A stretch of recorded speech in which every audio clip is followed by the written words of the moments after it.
Janeiro, fevereiro de 2007. Prezado Orlando Fedeli, salve Maria. Sou católico, estudante de História e confesso que às vezes se torna árduo filtrar e discernir na historiografia o que é verídico sobre a história da Igreja Católica Apostólica Romana. Estou ainda no segundo período, mas já sou questionado por muitos sobre questões delicadas como Inquisição, Cruzadas, Reforma. Gostaria que o senhor me ajudasse com breves e sintéticas respostas e indicações bibliográficas sobre algumas questões. Sobre a Inquisição Espanhola, a Igreja incitou fiéis a perseguirem e violentarem judeus ou foi ordem de padres? As torturas e sentenças de morte eram todas de responsabilidade da Igreja? Os judeus foram obrigados a se converter sob a espada? Por que os judeus foram tão perseguidos, supostamente, pela Igreja? É verdade que 12.000 pessoas foram executadas pela Inquisição na Espanha? Sobre a Inquisição Romana, o falecimento do Papa Paulo IV foi comemorado pelo povo romano?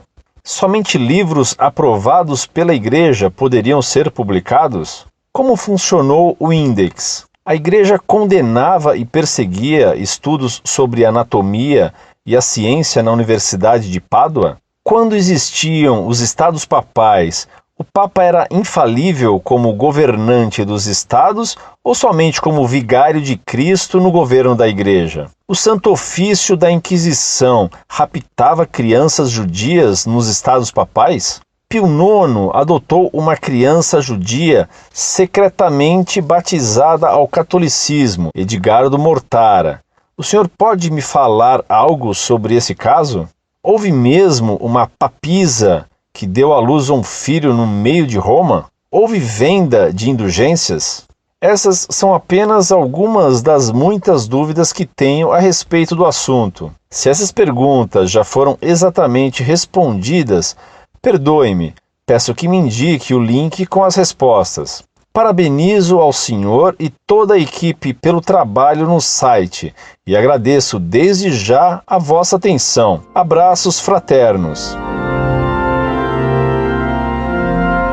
Muito prezado, salve Maria. Muito lhe agradeço a sua confiança em nosso site. Antes de tudo, é preciso notar que há toda uma historiografia caluniosa contra a Igreja. Basta pesquisar um tanto apenas os documentos para verificar a deturpação dos fatos. Por exemplo, as calúnias contra a Inquisição, especialmente a Inquisição na Espanha, tiveram origem na obra do padre apóstata Llorente, que trabalhou na Inquisição. Esse padre apoiou a invasão napoleônica. Como o povo espanhol resistiu à invasão de sua pátria por Napoleão e às leis iníquas da Revolução Francesa, imposta pelo Código Napoleão, ao grito de Viva la Inquisición, Llorente se incumbiu de solapar a resistência católica e patriótica do povo espanhol, escrevendo uma história da Inquisição na Espanha.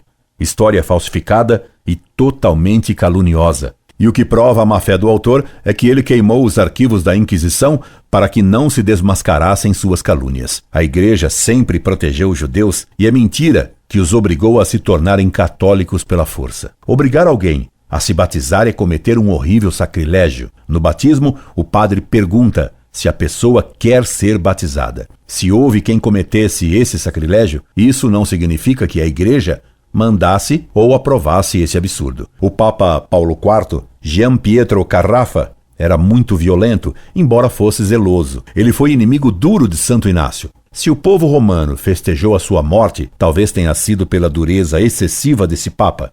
Mas seria preciso ver por que o povo ficou contente. Afinal, nem sempre o povo é santo. Aliás, em Roma, se festejou também o assassinato do Papa Adriano VI, 1523, Papa que foi muito santo. O Index foi instituído pelo Concílio de Trento. Ele vigorou até Paulo VI, que o aboliu. Eram colocados no Index obras que difundiam heresias, erros ou imoralidades. O Index fazia parte do sistema imunológico e de autodefesa da Igreja. Todo ser tem direito à autodefesa. Por que a Igreja não teria direito a defender a fé de seus filhos, prevenindo-os contra obras perniciosas? Veja o resultado do fim do Index. Quantas calúnias correm contra a Igreja. A Igreja nunca proibiu os estudos da ciência, mas tomou medidas de proteção aos cadáveres.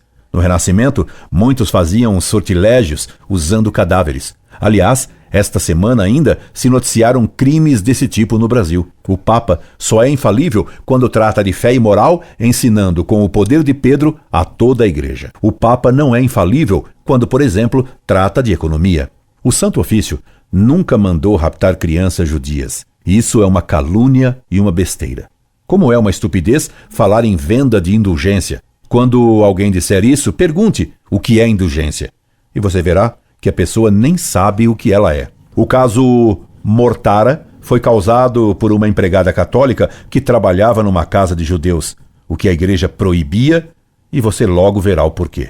Um bebê da casa estava à morte, e a empregada, contra a lei da igreja, sem pedir licença aos pais da criança, a batizou. Isso foi um abuso contra a doutrina católica. Mas a criança, de fato, foi batizada, passando então a ser católica. Ora, a criança não morreu, e a empregada depois informou o governo papal, Pio IX, do que acontecera. O Papa mandou então que a criança fosse educada na religião católica. Esse menino, de nome Edgardo Mortara, crescendo, ficou padre e sempre agradeceu a Pio IX a sua formação católica e sacerdotal.